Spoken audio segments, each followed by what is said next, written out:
So you got feedback from another firm owner, you respect them, but the feedback just doesn't align with your vision and what you're setting out to do.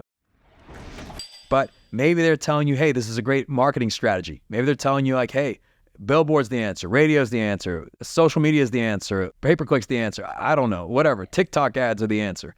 Maybe they're telling you that and you're like, I'm not quite so sure. We do this thing at our workshops, it's called Gestalt, when we do breakouts with the law firm owners.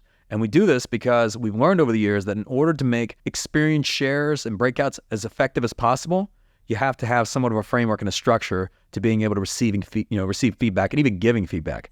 So meaning that the first thing is that whenever you're giving somebody feedback is that it's never opinion-based. It's based on things that you have done yourself. It's like based on an experience that you've had. So instead of telling somebody, hey, maybe those TikTok ads don't work, well, if you've never done them before and for your own firm, then maybe that's not something you should provide an opinion on because you don't have an experience there. I'm not saying I have any opinion on TikTok. I mean, we've done them. I can't say they're terribly effective, so I'm not even advocating for this, but I'm just using this as an example because someone's going to hear this and be like, that's the next thing I got to do. And I'm telling you, that is not, unless it's whatever you feel is right for your firm. If you don't have that personal experience, then the feedback that you're offering is just purely opinion-based, which is not valuable at all.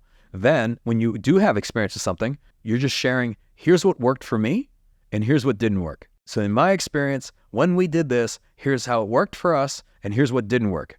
Okay, because now you're just sharing specific to that example. You're not saying this was right, this was wrong, whatever. This is just like, when we did this with our firm, or this is how we approached this, and we hired this role, we implemented this process, we started using this software, did this type of marketing. Here's what worked, and here's what didn't work.